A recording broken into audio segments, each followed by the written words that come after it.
इस श्रीमद् भागवत कथा रूपी महापुराण में, इस शब्दमयी ग्रंथ में मैं साक्षात विराजमान रहूंगा। सर्व सुलभ चारों पुरुषार्थ, धर्म, अर्थ, काम, मोक्ष, ये चारों पुरुषार्थों की सिद्धि इस श्रीमद् भागवत महापुराण रूपी अक्षय वट के नीचे होगी। जो भी इसका आश्रय लेगा, ये कल्प वृक्ष की तरह हृदय के समस्त कामनाओं, समस्त अभिप्साओं की पूर्ति तो करेगी ही, साथ ही भुक्ति मुक्ति प्रदान करके परम आनंद की अनुभूति भी कराएगी।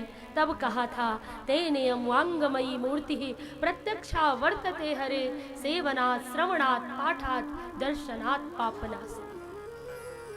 श्रीमद् भागवत कथा की तो महिमा जितनी कही जाए उतनी कम है।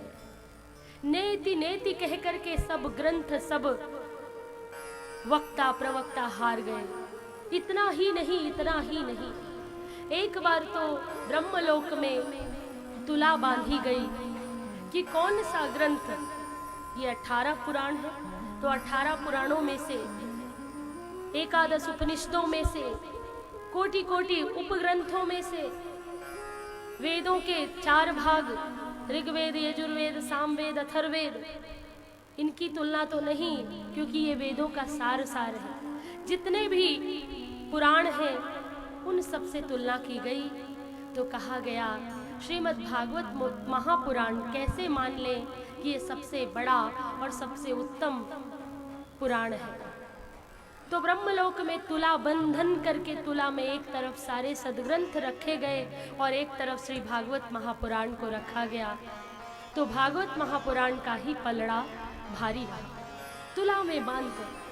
तब पता चला कि ये बहुत ही उच्च, बहुत ही उत्तम, बहुत ही उत्कृष्ट, समस्त प्रश्नों का समाधान जिसमें है, जीवन के कल्याण का एकमात्र साधन है, भवसागर में डूब रहे जनों के लिए नौका है, तरणी है, ये श्रीमद् भागवत महापुराण। श्रीमद् भागवत महापुराण की कथा जब प्रारंभ हुई तो सर्वप्रथम श्री सुखदेव जी महाराज इसके अधिकारी बने और कहा गया कि सुख नाम के उस सुंदर तोते ने इस मीठे फल का स्पर्श किया तो ये और मीठा हो गया, या फिर तोता उसी फल को स्पर्श करता है अपनी चोंच से जो पहले से मीठा होता है।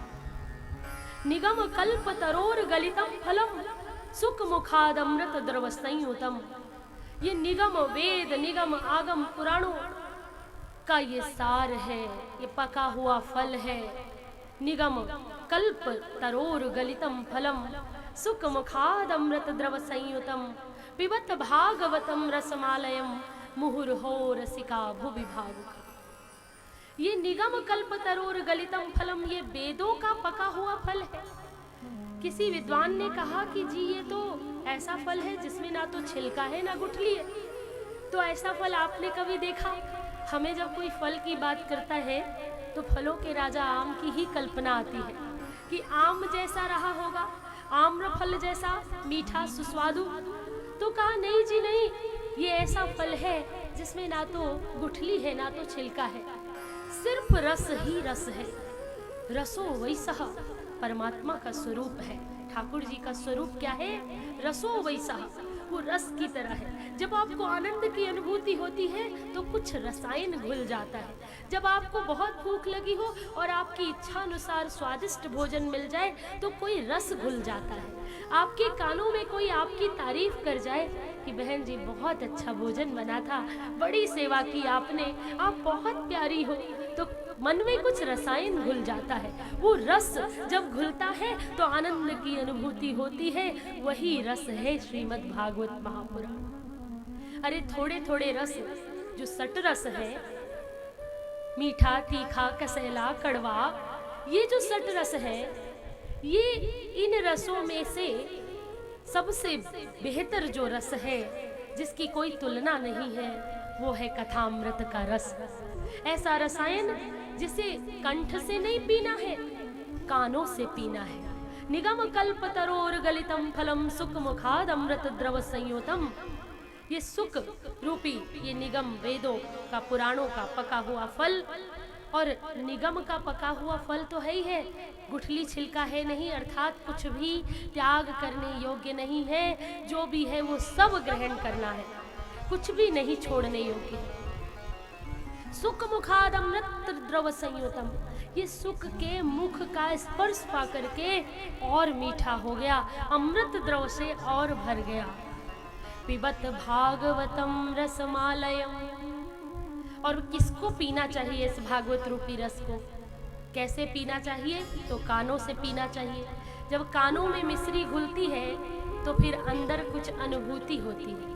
कोई कान में आकर आपके अच्छी बात कह जाए तो पूरा दिन आपका अच्छा हो जाता है। तो रोज रोज कान में अगर प्रभु की चर्चा गई तो निश्चित रूप से जीवन अच्छा हो जाएगा। इसलिए बार बार कथा सुनना। और किसको सुनाना है? मुहुर हो रसिका भुवि भावुका। कथा के अधिकारी कौन है? राम कथा के सोई अधिकारी। राम कथा के वही अधिकारी है जिनके मन में ईर्ष्या द्वेष नहीं है, जो ईर्ष्या द्वेष रहित है, जो मान मद मोह से रहित है, वो राम कथा के अधिकारी है। वो कौन है? वो रसिक है। रसिका भुवि भावुका, रसिक और भावुक जनों के लिए ये कथा है भैया। तो कहा तो सिर्फ रसिकों को सुननी चाहिए, भावुकों को सुननी चाहिए और किसी को नहीं सुननी चाहिए। तो कहा सुननी तो सबको चाहिए पर मिलती नहीं है सबको, ये बड़े भाग्य से मिलती है।